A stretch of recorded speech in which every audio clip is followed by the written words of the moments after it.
Hey everybody, welcome back. It's the Mac, and welcome back to the channel and to this very new showcase of a game and an era of battles I haven't at all touched on the channel yet. And it's the American Civil War. This release is from Wargame Design Studio. Their sort of fresh first release, I guess. I mean, first on their own release since they took over the John Taylor catalog and relaunched their new website and their new company and all that comes with that. But this is the Forgotten Campaigns, and I want to thank Wargame Design Studios for giving me a review copy of this game to show you guys on the channel and get you intrigued and interested in the American Civil War. Now, it's kind of strange that I haven't actually covered anything from this era. I've covered a lot of John Taylor games, but none of the Civil War, which is actually one of his most famous battle series. That's where he got really his name in the Wargaming Society, was from the American Civil War titles that he released way back. The first games when he was working for Talon Soft and HPS and all them, the Matrix games, I think, as well, back in the day. I think some of the first was actually released back in 1995. Some of those first Civil War titles. And so a lot had happened since then. I mean, a lot. As we know, the John Taylor had his own site there before. Actually, Wargame Design Studio took it over, and so they were released. He released many of those Civil War games again. I mean, there are many versions out there of these games, but they're all built on the John Taylor engine and his planning from the start, basically.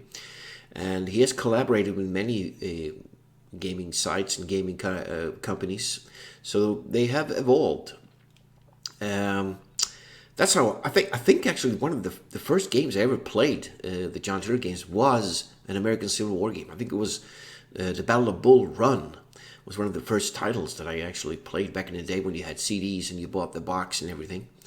And I have fond memories of that. I think even then I didn't really understand the game mechanics, but it was something about the game that just caught me up, and I think I played it a lot, but I can't recall now since it's so long ago, but I don't think it was very successful. And the American Civil War is a huge part of the American history. It's what actually formed and made America what it is today. It's based on that, as the country united under a single flag and a single leadership. And so, I mean, for Americans, this is like a really important part of their history.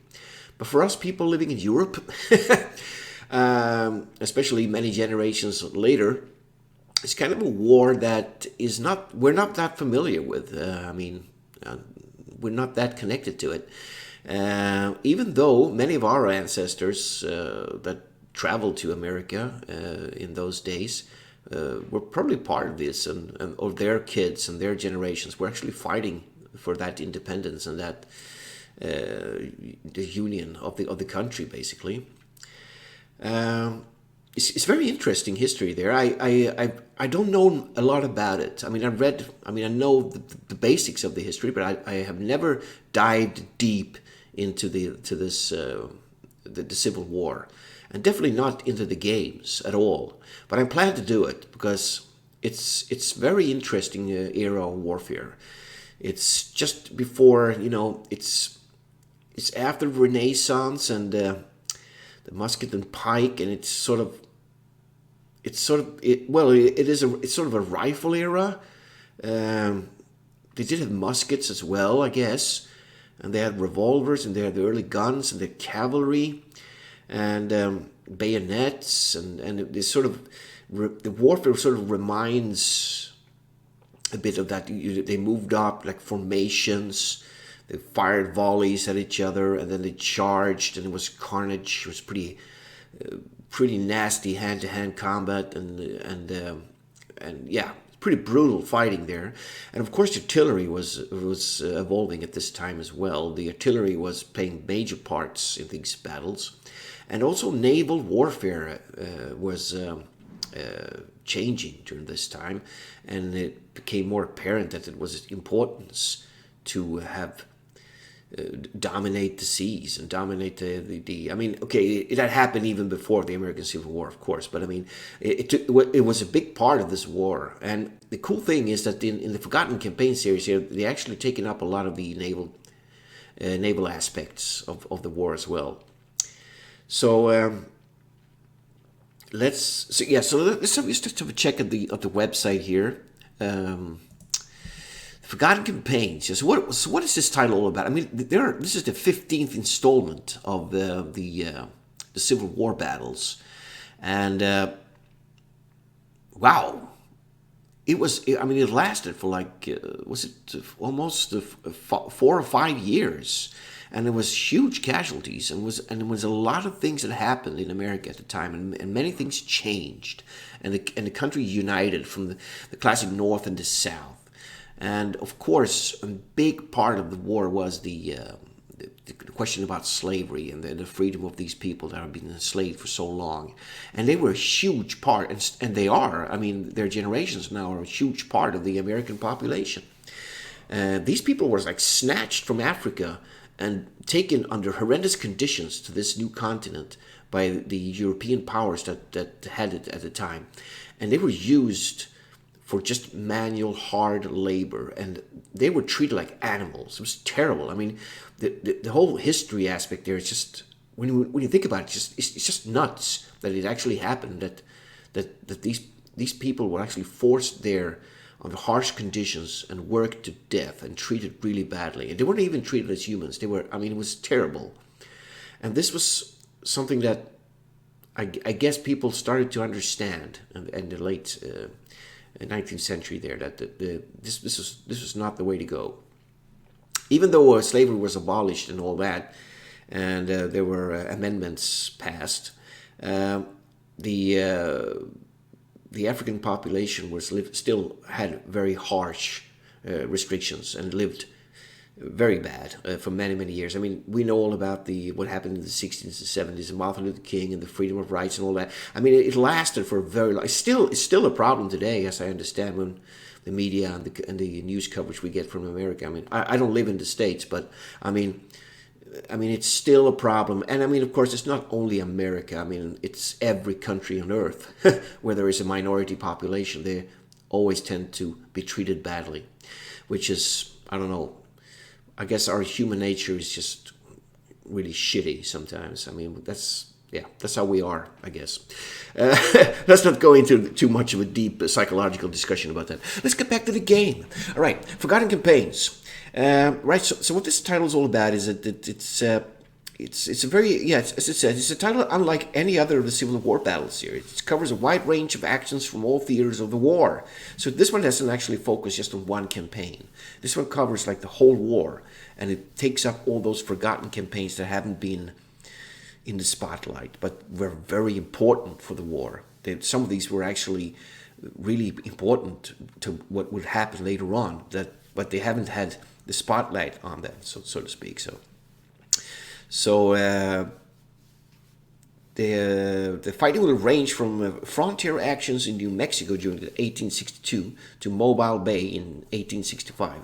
The Red River Campaign of 64 is included, as is the War of Mississippi with the Bryce's Crossroads and Tupelo. Naval combat plays a prominent role in many actions as well, with coastal actions from Charleston to Baton Rouge and many others. So the game comes with 115 scenarios here. There's a lot of scenarios, and the campaigns. There's lots of campaigns as well, which is really fun.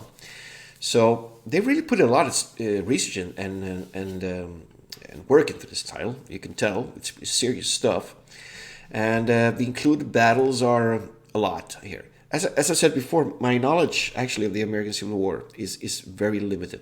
My strength is the Second World War there, but I'm planning to get into this and start to learn about what's going on here. I mean, what kind of campaigns and how the war evolved. I mean, there's some really good books out there. There's some good documentaries and like videos on YouTube people put up about the whole history of the war and all the battles and everything.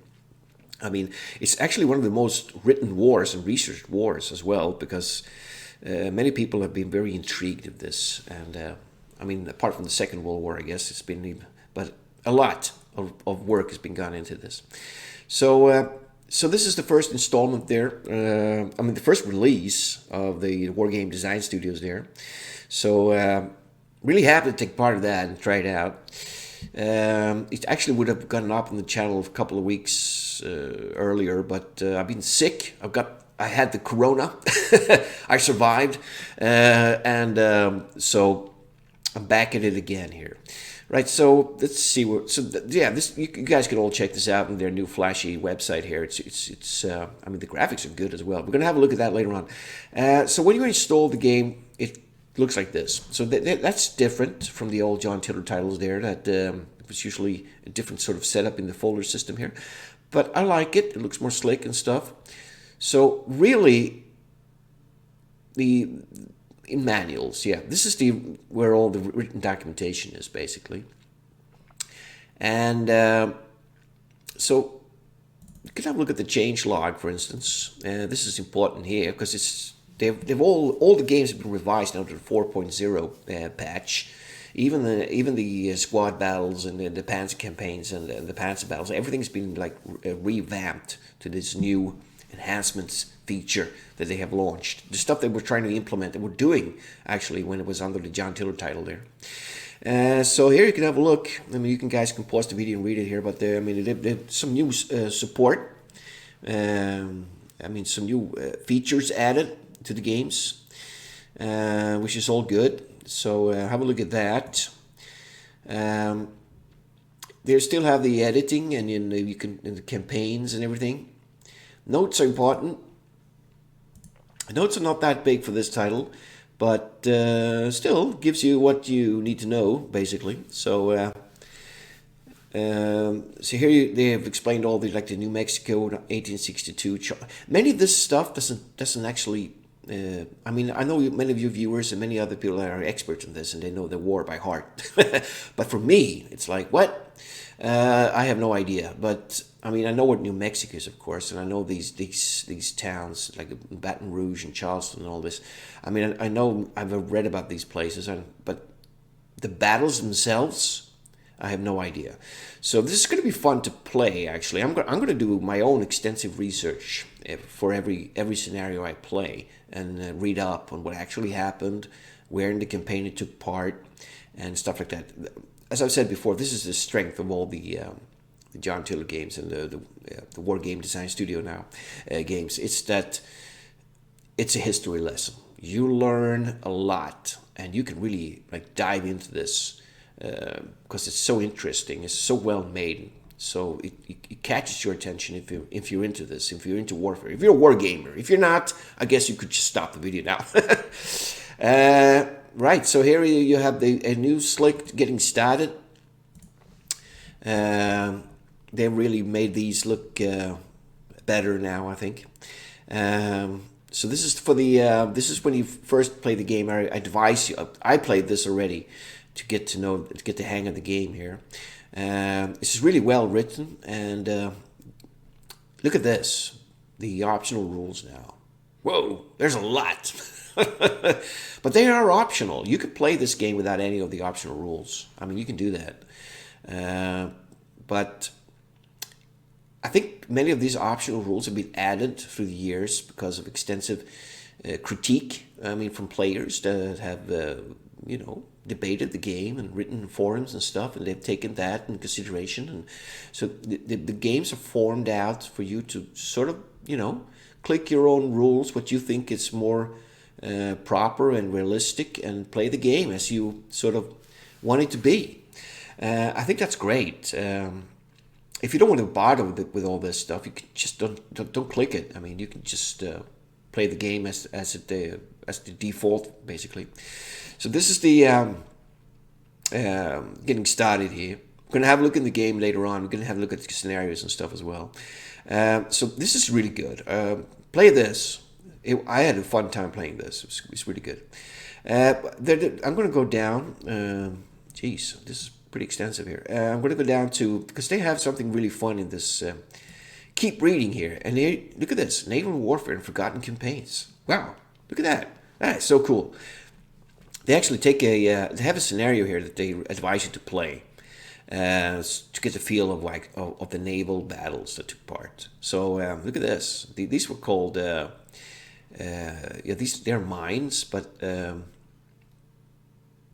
read torpedoes. Yeah, they call them torpedoes because they were like on a little chain there, and the ship once they were driving in there, they would hit them and they exploded. I think that's pretty cool. So they advise you to play that scenario there, the Mobile Bay 20 there. And to get the feel of moving your ships and fighting and like shooting with your ships on the defenses on the mainland and stuff. So this was fun to play as well. I enjoy. Have fun. But yeah, do play this. I mean, do that getting started if you buy the game, because it will really get you into it. They have the user manual, which is always pretty extensive. Civil War battle manual here. Here you have the whole all the stuff for the game there. It's 93 pages long there. But this is good. You have a search there. If you're looking, you can search for keywords and you can find it here. If there's something that you stumble upon the game that you don't understand or you just want to quickly look up, it's all here. It's a really good manual. Really good. I haven't read it, but I have read some of it. I mean, I'm learning the game now, so I'm going to do a let's play as well on one of the battles, and it's going to be a learning curve for me as well. So do watch that when I've done it, and I'm going to try to go through the game there, different aspects of it, and sort of understand it. It's going to be a new. I guess this game has some similarities to the Renaissance Musket and Pike. I did I have a let's play of that on the channel there. I did cover that game. I think this game has some similarities to it when it comes to sort of similar warfare. Not sort of similar, but not the same. So gonna have a look at that. Right, so that's what comes in the folder there. So this is the game as you fire it up, and so apparently this game is supported for 4K monitors. I don't have a 4K monitor. I just have a full HD monitor, but that's cool. So they have some really high resolution for this game now. Right, so this is the scenarios you can choose from here. As you can see, it's quite a lot. I'm going to go down the list. So, yeah, so they have, that's the getting started there, but they don't have recommended rules, default rules. And so that's okay. I mean, maybe the game is supposed to be, I think I read somewhere, some of the documentation there, that the rules are more of a like a personal thing, you know. You could play without them. There are some important ones if you want to play the game turn-based or phased-based. I mean, you have that in the Panzer campaigns as well. Phased combat doesn't really make that much sense in modern warfare, but in this warfare, it probably would be more. Maybe more realistic there. Right, so they start up with Fort Craig there. And it goes on. I think these are actually in chronological order as well, which is cool. So you could, if you play them through, you're sort of following these forgotten battles, campaigns through the war. So, yeah, they have a lot here. Lots of scenarios. Look at this. I mean, this goes on here. I'm just going to go down. You guys can have a read, I guess. Might be going too fast. It's going to be fun to have a look at what scenario. Look at that, 220 turns? What the heck? Okay, alternate. Wow, there's some big ones here. Okay, going to have to look at that, what that means. 45 turns there. maybe many of these could be maps as well, showing big areas and position of troops and stuff. It says it said it had a huge map in the game as well. Wow, look at that. This goes on. Okay, I'm just going to go back to 115 scenarios there, man. So it says 120 turns here, or turn to 30-minute turns. On a rainy morning, 27th, 1865, 30,000 men in blue rose from their soggy bivouac. I don't know how to pronounce it. Beds and fell in ranks for a final march. The objective were the fortified position of the Spanish fort and Blakely, Alabama, protectors of the eastern approach to the city of Mobile, soon to be the last major city of the Confederacy to be holding out after 4 years of civil war. Standing ready to resist were about 12,000 men in gray, a force consisting equally of green garrison troops and grizzly veterans of the storied Army of Tennessee. Major General E.R.S. Canby, commander of the Union forces, Major General Dabney H. Murray commanded the defenders. So look at that. So manual there. Yeah, here you can have a look at the rules. You can click them in. I have, at the moment, I have these clicked in because this is what was recommended for the getting started scenario. Yeah. So look at this. It's interesting. Look at this. Union Turn there. Yeah, so we got manual on here. Yeah, so look at the graphics here. They have made the 3D graphics a lot better. I mean, look at this. This is good stuff. It looks nice. I like it. This is the zoom in 3D view here. So look at the map here. It must be a huge map. Yeah. So they have the whole thing here. It's probably a huge map. Yeah, this is what the Confederate forces here. So where the heck are the Union? Are they up here? No, maybe they haven't arrived yet. These are the forces that are going to be defending here. Yeah, look at this. So this is a zoom out 2D view here. And you have the 2D zooming view, I guess. Yeah, this is the zoomed out 2D view. I mean, look at that. I mean, the 2D graphics are also improved. They put some new tiles in here. These are swamps. You can tell. These are probably embankments. Actually, stream there. All right. Embankments. Yep. They have the abatis. Those were those anti-horse. And I guess in some regards anti-infantry blockades, but mostly meant for horses there. 2 guns there. 12-pound howitzers.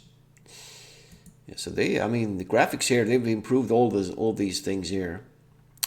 So whose turn was it? Union. Okay. So I guess they are arriving. Yeah, 300 men. Pontoneers, infantry, rifle. They have muskets, range of 3 there.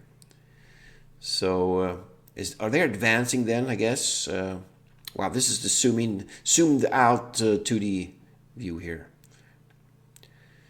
So, I'm not sure why the supposed to be when you hold in Shift, you're supposed to be able to see text on the map. I'm not sure why it's not doing that. Maybe I have deselected something. Map labels. Here we go. All right. So you should be able to. Okay. When I press Shift, it just goes away. Usually, when you hold Shift, and you can. Maybe that's a setting. This probably is. Yeah. All right. So here you have the Spanish fort there. So what did it say in the description? I already forgot. Yeah, here, this is where the Union enters the map. Okay, so they're moving. So you get to play the. I mean, it's 120 turns, so you get to play that whole advance. 5 o'clock in the morning there, and I guess here are some of the first Confederate forces. Got some cavalry here, some infantry there. These guys are cavalry as well, and got some guns with them there. Napoleon, 2 guns. Napoleon, what? Napoleon era guns? Man, I gotta do some research about this. Yeah, so Silby's Hill Mill there. Yeah, got some guys coming in there. Yeah, so this is cool. Wow, yeah. What else is there? So let's have a look at that. There was one like 220 turns or something.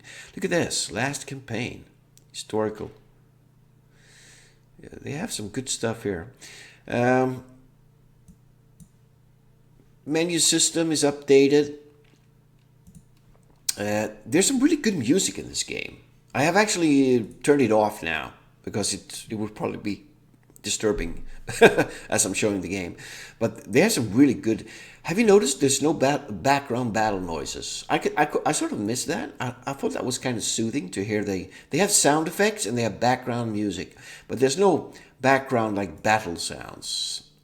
I sometimes like to have that on to hear those rumbling guns in the background and, horses riding and things. It sort of adds a bit to the atmosphere. But they have some really good music in this game. Some really good songs. I really enjoyed hearing those as I was playing. You get a good feel of it. So that's cool. Hold on here. Selection. No, not snapshot. Okay, selection there. So look at the getting started. Just no, I don't want to spoil it too much, but they recommend you to play the rebels. So let's just put that on automatic for now. So this is Confederate Turn here. So what the first battle here is pretty basic, but was really fun. I guess this is in New Mexico.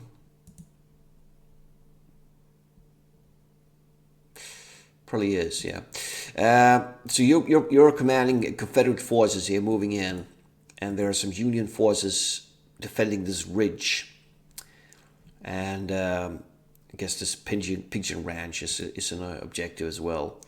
But you moving in, they're barring the way. They're sort of a blocking force. You're gonna fight your way through there. It's really fun.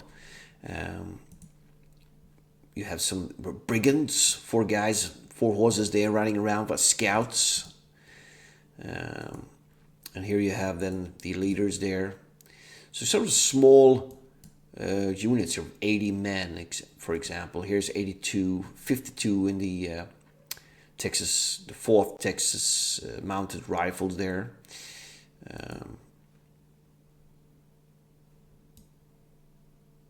Yeah, look at that. It's pretty cool. They got guns.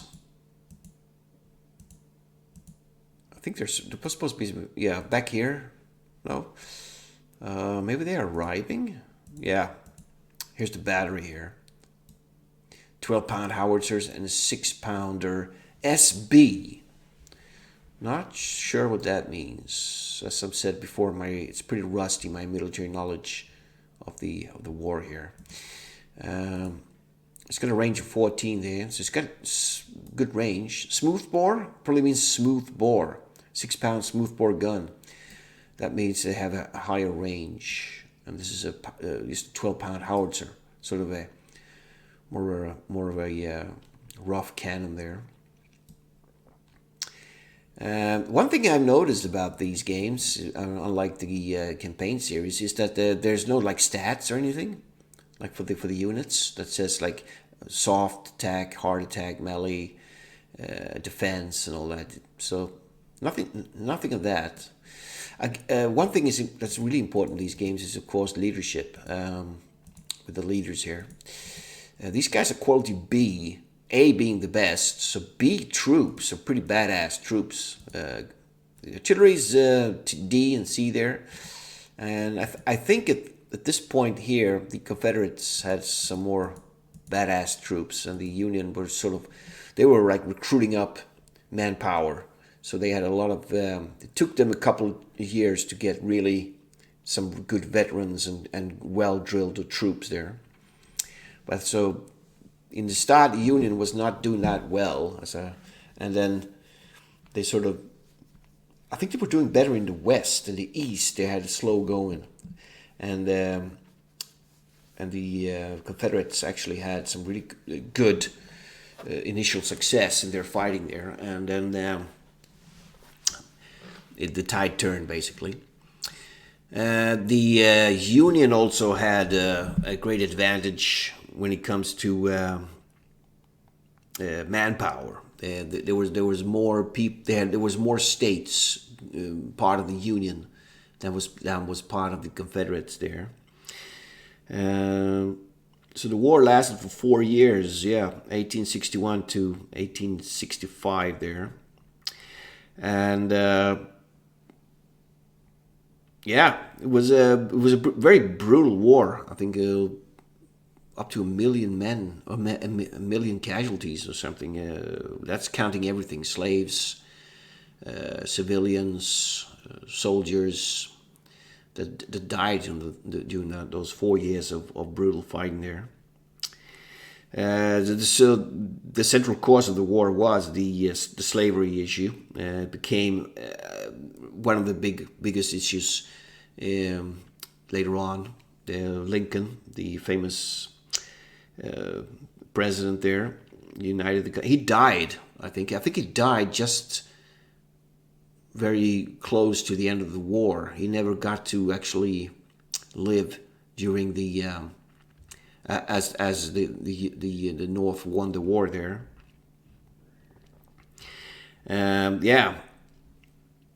So Abraham Lincoln. He's the most famous president, I guess, of the Americans. The guy who was it called the 13th Amendment or something, was all people are equal under that live there under the American flag or something. I don't know. I mean, I know, but I just can't find the words right now. Anyways, you all know your history probably that are interested in this the Civil War there. Yeah, so look at this. Assuming graphics are good. Yeah, so that's basically. There's a lot of new features in this game. Of course, you have. This is good. They have a guide for the toolbar that you can actually print out and have next to you if you find it. Getting a hang of all these new symbols here. I personally, I remember I like, I think you can switch to the toolbar. You can have the classic one, this one. This is the one that I actually use the most because I'm familiar with these icons here. But I want to learn to use the, you have medium size on that as well. Standard, yeah. But I'm getting the hang of it. Once you play for a couple of hours, you start to remember what you won't be using all these anyways, but some of them are important, like end turn, of course. You can switch stacks. You have the change formation there from travel mode to deployed mode. You can deploy skirmishes. You can rotate your unit there clockwise, anti-clockwise, or do a about face, dig in. Spike. Yeah, spike. I was actually intrigued about that, what that actually meant. I think if you capture enemy artillery, you can destroy it by spiking it. I think they sort of made them unable to be able to fire or clear them. They couldn't use them for the rest of the battle. Or you can actually capture the guns and use them against your opponent. But I think the spike is that you actually immobilize the guns and they won't be able to be used for the rest of the battle. You can recrew guns. If it says that they're undercrewed, you can get them recrewed. Repair there, you have undo movement, artillery dialogue, auto defense fire there, leader casualties. There's a lot there. This is the melee for melee fighting. You have organization here, spotted units. This is important as well. Visible hexes. Command range is very important. What happens if I press him? Nothing. So the command range there, how does that work? Maybe you have to go in here. Command range. No. All right, maybe his command. Oh, yeah, here we go. He has huge command range. Okay, this guy has a more limited command range there. Yeah, I think he was the main man there. Yeah, he was Lieutenant Colonel Scurry. All right, so yeah, command range is less. He has also smaller command range there. And these guys probably they for the artillery there. I usually like to have this one on here, the highlight organization, and then I know what leader is actually commanding what and what units belong to each other. I wonder how that looks if you go in 2D mode. If you have brigade colors, okay, this is what it looks like there. Okay, yeah, they're all part of the same brigade.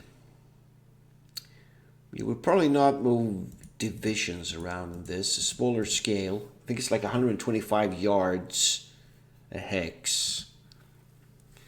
So, smaller scale.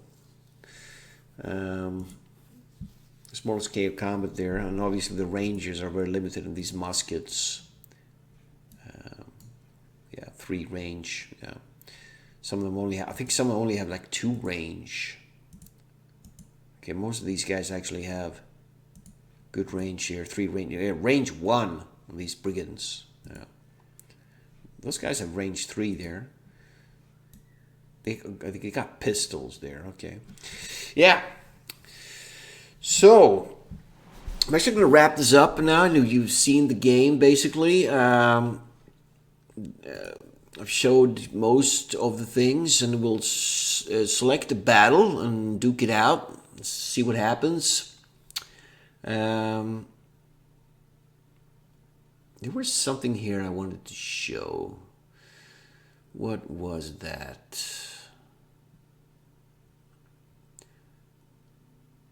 It was something.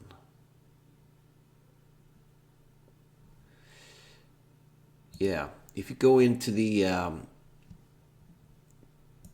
this is a good program. I recommend you guys get this if you have many titles. It's good. You can go in here and quick select. You can look at the campaigns here. So if you open the campaigns, boom, you can start a new campaign. And here are the campaigns. So they have the forgotten campaigns, which means I think you can play all the battles, sort of jumps in chronological order in all the single scenarios of the game there. You have the Missouri campaign, New Mexico campaign, and Red River campaign. Some really fun stuff here. So for example, for the New Mexico there, you click start there, and we can call it campaign. Sure, why not? And you choose your side if you want to play the Union and the Confederates. You could choose what kind of AI you want. You want a conservative, or you want a reckless, or you want to play it versus a buddy. And New Mexico campaign here. Campaign in New Mexico, right? So I guess these are the 4 scenarios in this campaign. If you take the Missouri campaign, there's a lot more here. Yeah. I guess this one counts. I don't know. 1, 2, 3, 4, 5, 6, 7 campaign. 7 battles there. The Red River. So look at that. Yeah. So they have. I think these are the battles. 4 battles there.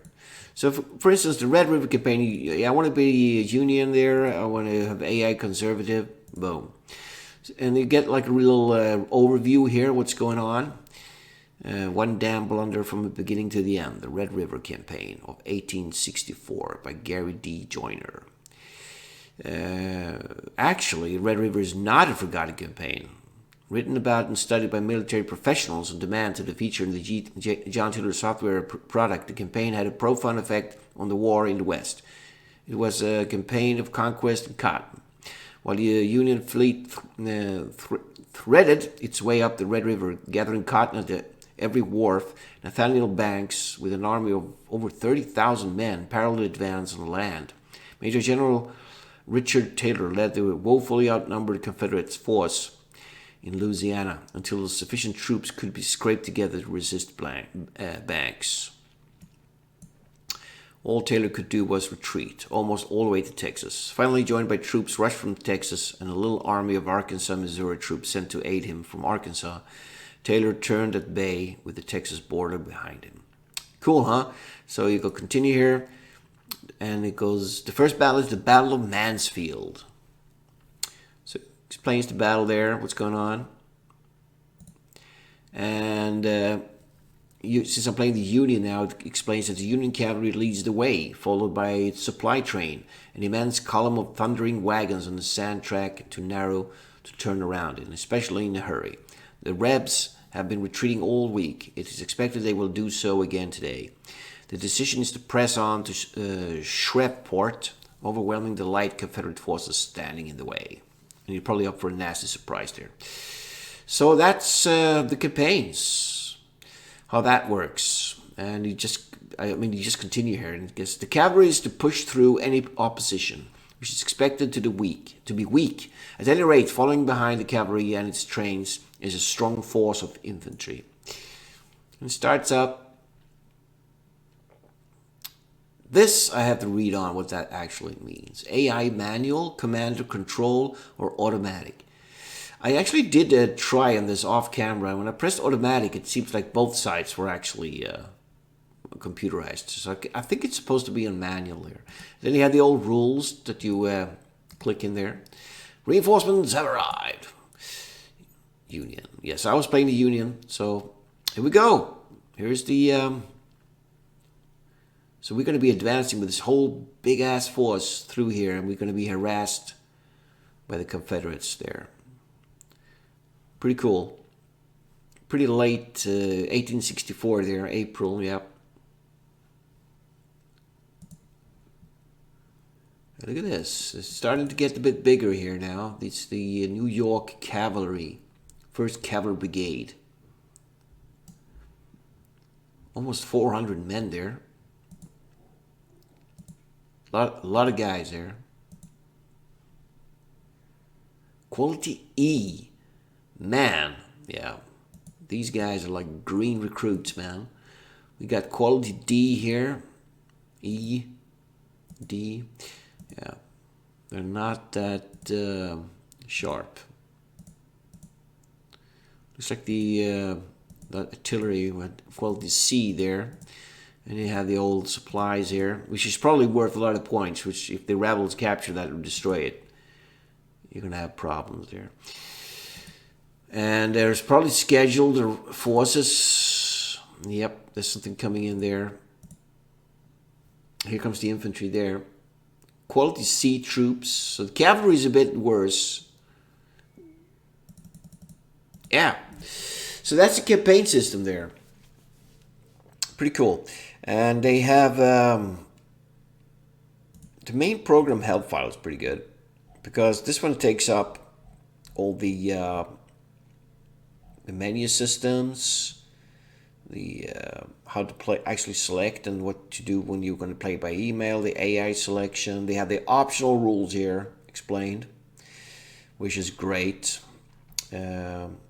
Yeah, they have this one here, the manual defense fire. Select this option to play the game in phases instead of turns. Yeah, that's a really important one. What kind of battle experience you want to have there? Yeah, so it takes up all that. It's a lot of information here, which is good.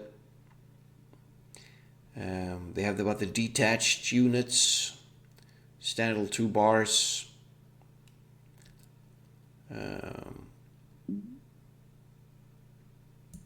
the hex info area. Yeah, about stacking. Yeah, these games, man, they have a lot of research in these games. The parameter data. It's actually very important. I rarely read this, but this is actually very crucial to know what the times, the visibility, max stacking and stuff. It's all in there.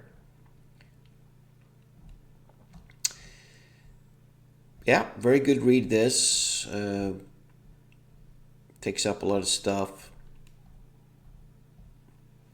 The user manual. Was this the user manual? Yeah. Let's have a look at the artillery here.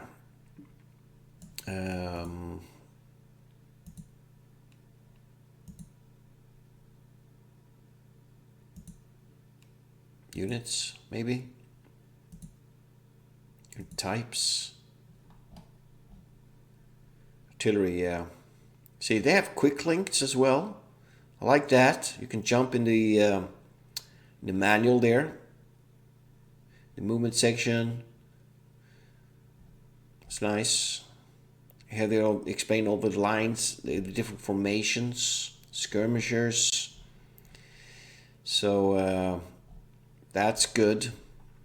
Extreme fog of war. Movement.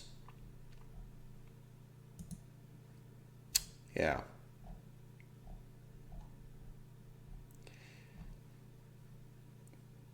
Additional features. Campaign game there. Informations there. Unit types, yeah, we had a look at that.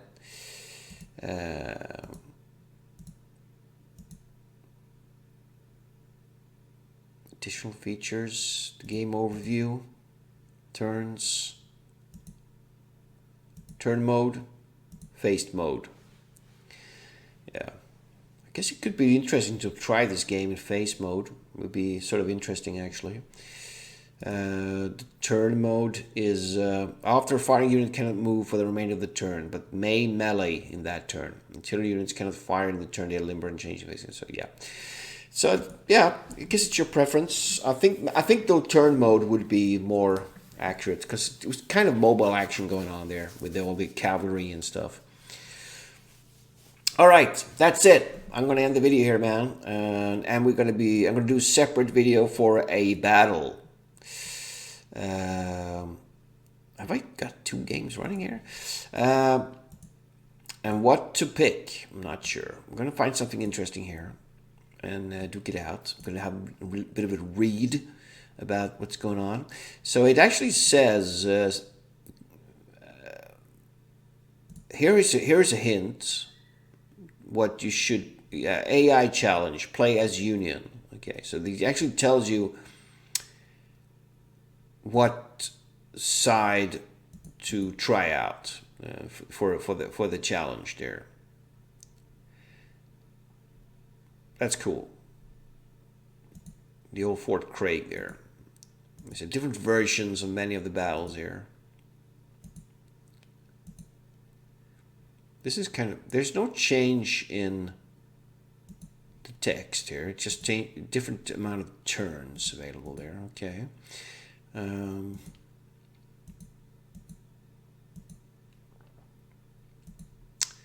Yeah, I'm gonna have a look at this. Port Hudson. Nice. All right, gonna end it here, and we're gonna pick up the battle, and we're gonna actually have some gameplay going on here.